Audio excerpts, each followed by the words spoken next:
Então, pessoal, dando continuidade aí à aula, o resumo da aula da parte 6 da história da Igreja de Cristo, lembrando que aqui é um resumo. Aqueles que forem fazer o curso completo, a gente vai ter mais tempo de estudar os temas, então aqui a gente vai dando alguns saltos dentro da própria aula, para que vocês consigam conhecer e entender um pouco mais sobre o curso, que é o curso preparatório para obreiros e líderes, que é parte integrante do curso de teologia completo. Então aqui agora a gente vai falar um pouquinho mais sobre essa história da Igreja de Cristo, o cristianismo, e é importante vocês assistirem o vídeo 1 para poder dar sequência nisso, ok?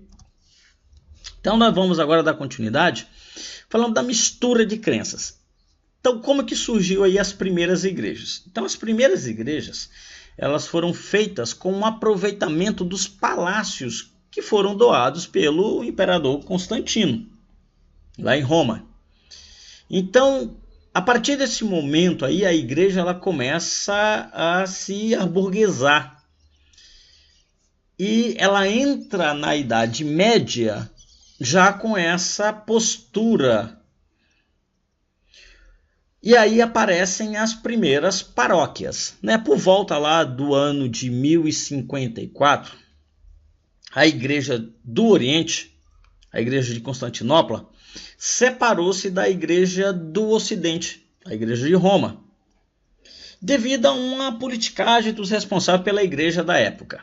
Então, saiu uma situação que, quando a gente fosse estudar o cristianismo por inteiro, e não aqui, como estou falando neste vídeo, focado no protestantismo, então a gente iria detalhar um pouco mais sobre as igrejas do Oriente e a Igreja do Ocidente. Mas eu lembro que é muito importante conhecer dessa história, porque o protestantismo ele surge então do catolicismo. E é muito importante, então, conhecer toda essa estrutura. Mas aqui no vídeo a gente não tem tempo para isso, ok? Aí vamos lá. Algumas das igrejas do Oriente, elas retornam à Igreja de Roma. Só que elas ainda guardam alguns ritos, alguns costumes. Como, por exemplo, a ordenação de homens casados como padres. Que até hoje ainda continua, Então, a Igreja Católica de rito oriental ordena homens casados para padres. A Igreja Católica, ela então, de Roma Ocidental, ela não ordena homens casados para padres.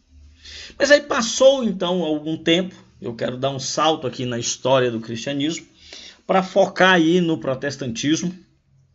E eu quero falar agora da Reforma Protestante. Então hoje as pessoas andam com a Bíblia embaixo do braço e elas não sabem nem por que elas têm essa Bíblia. O que foi necessário para ela ter essa liberdade, para ela ter esse conhecimento. Então hoje há uma falta de conhecimento da sua base. E sem base nós não chegaremos a lugar nenhum. Aí vamos falar de Reforma Protestante. Ali no dia 31 de outubro de 1517, Martinho Lutero, padre, monge, alemão e professor, fixou na porta da igreja do castelo, que era a igreja onde ele presidia, as 95 teses que criticavam certas práticas da Igreja Católica. E é muito importante frisar que Lutero ele não tinha o objetivo de romper com a Igreja Católica, mas de reformar. Então era de algumas coisas que estavam acontecendo, ele entendia que não eram coisas corretas e ele queria que fosse feita essa reforma, se adequasse, e não uma ruptura. Muito bem, mas essa data aí, que é a data do dia 31 de outubro, hoje é comemorada aí a dia da Reforma do Protestante, dia do Evangélico. Engraçado que a gente fala do dia do Evangélico e aí os evangélicos não sabem nem por que existe o dia do Evangélico. É engraçado isso, mas vamos seguir. O objetivo do curso é esse mesmo, é instruir, é ensinar, é mostrar as bases. Bom, mas aí Martinho Lutero acabou fundando a Igreja Luterana. E aí Martinho Lutero foi seguido por outros, incluindo aí Calvino. Estas pessoas fundaram as igrejas evangélicas. Lutero, Calvino, entre outros protestantes, fundaram as igrejas evangélicas. E aí o motivo da reforma foi que o clero fazia uso da sua autoridade para obter privilégios. E a venda de cargos na igreja era uma prática comum. Então aí foi o motivo, olha, não concordo com a obtenção de privilégio nem com a venda de cargos. Houve uma prática que foi escandalosa, que foi a venda indiscriminada de indulgências. O que era isso? Indulgência era o perdão dos pecados em troca de pagamento em dinheiro. E aí, essas posturas, Lutero achava que não era adequada e por isso ele propôs essa reforma. Aí lá no ano de 1520, o Papa Leão X redigiu uma bula condenando Lutero e exigindo sua retratação. Lutero, então, por sua vez, queimou essa bula em público e agravou essa situação de conflito entre as partes. E em 1521, então, Lutero se dedicou à tradução da Bíblia do latim para o alemão. Por quê? Porque ele entendia que todo mundo devia saber o que estava escrito na Bíblia. Então, como o culto religioso à época era praticado pelos sacerdotes, padres, bispos, arcebispos, etc., e a liturgia era toda feita em latim, as pessoas, obviamente, do público geral, não entendiam o que estava significando, o que estava sendo falado, e nem tampouco tinham acesso à Bíblia, né? Então, aqui começou-se esse entendimento, falar, eu entendo que todo mundo deve saber o que está escrito na Bíblia, e eu entendo que deve ser feita a tradução aqui para o idioma alemão, para que todo mundo consiga ler e entender o que foi escrito aí pelos antepassados que estão nos manuscritos. Inclusive, a partir daí, a gente começa a pensar nos elementos canônicos, nos elementos apócrifos e etc. Mas não é o momento aqui da gente falar sobre isso, apenas para que vocês consigam seguir uma linha de raciocínio. Vamos falar do protestantismo de uma forma mais enfática. Então aí Calvino, ele escreveu as instituição da Igreja Cristã, as Institutas de Calvino. Determinou, então, Calvino, que não houvesse nenhuma imagem nas igrejas. E eu quero lembrar aqui que o objetivo das imagens nas igrejas era um objetivo de ensinar. A idolatria a uma dada imagem, essa prática da idolatria, ela foi surgindo com o tempo, mas o objetivo da imagem na igreja era o objetivo de ensinar, fazer com que as pessoas aprendessem sobre a história da própria igreja.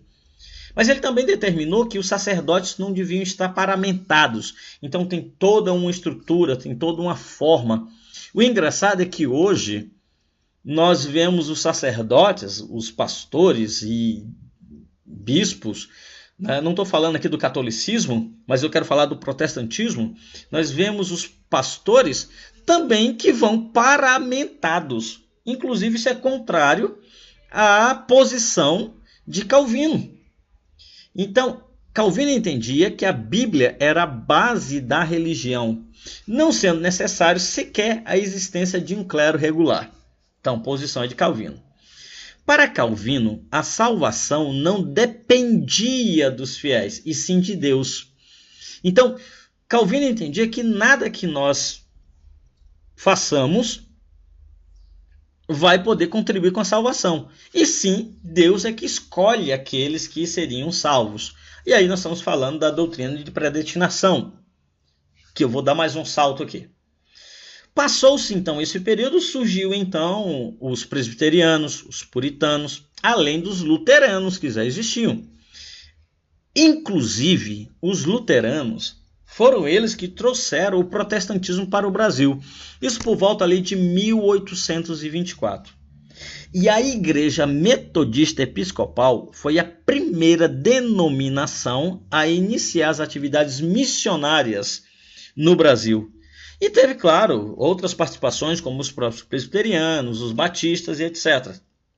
Então, essas denominações religiosas, presbiterianos, puritanos, luteranos, metodistas, batistas, essas denominações são denominações de raiz, são denominações de base, então são denominações tradicionais, são denominações que estão muito fortemente ligadas desde o início do protestantismo. Então, são denominações que têm uma base muito forte e é de extrema importância conhecer e até estudar um pouco mais sobre essas denominações que são riquíssimas em conhecimento, em postura e etc. Bom, vamos dar aí um salto. Surgiu então o pentecostalismo, lá por volta de 1910, o Brasil recebeu este movimento pentecostal, onde a primeira e maior igreja evangélica fundada no Brasil foi a Assembleia de Deus. E ela foi fundada lá no Belém do Pará. A Assembleia de Deus, segundo dados atuais, é hoje a maior denominação pentecostal do mundo. Agora eu quero lembrar aqui que existe uma enorme diferença em ser pentecostal e ser liberal ou libertino. Hoje nós vemos denominações que nem sabem de fato o que são. E com rituais cada vez mais estranhos, fugindo da doutrina bíblica, com manifestações extremamente estranhas que são atribuídas ao poder do Espírito Santo. Então devemos ter muito cuidado com isso. O poder do Espírito Santo não é contrário à doutrina bíblica. E muitas vezes as emoções causadas pelo ambiente dentro de uma determinada denominação, pela iluminação, pelos hinos entoados, pela até persuasão, faz com que as emoções se sobreponham à manifestação espiritual. Então nós devemos ter muito cuidado com aquilo que é uma manifestação espiritual de uma manifestação emocional. Onde que a gente consegue perceber claramente isso? Aquilo que você está sentindo, aquela alegria, aquele amor, aquela situação toda, ela é permanente ou ela é momentânea? Se ela é momentânea, se ela está apenas naquele momento, se as lágrimas ali escorrem, se a tua alegria, então, é só durante aquele momento de um culto público, diante daquela determinada música, diante daquele determinado ambiente, então é importante você ver se aí não são as suas emoções ou se realmente é uma manifestação de cura espiritual, é algo que te leva por toda a vida. Porque quando nós falamos da operação do Espírito Santo, ela é continuada diante das emoções que são temporárias. Então a gente tem que começar a pensar muito sobre isso. Mas é um assunto para outra aula. Lá por volta da década de 1970, surgiu o movimento neopentecostal, com as igrejas mais secularizadas, mais liberais. Talvez a expressão mais clara que eu posso falar nesse momento é que elas são mais liberais. Atualmente existem denominações neopentecostais que elas têm uma ênfase na teologia da prosperidade.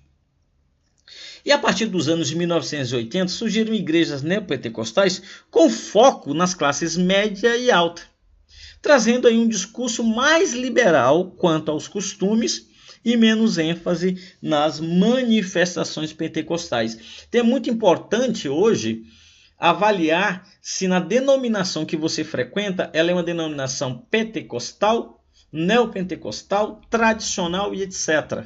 Aqui apenas para que vocês entendam uma estrutura de como começou a Igreja de Cristo e como ela está no momento no Brasil.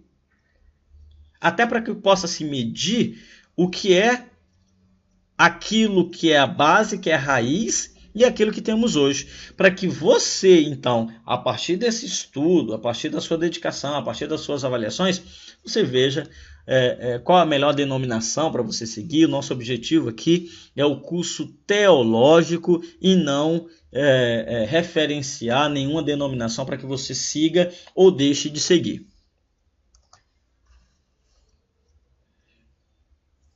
E claro, esperamos aí que vocês possam se inscrever para o nosso curso completo. Qualquer dúvida pode mandar aí para o nosso e-mail, portalinstrui@gmail.com.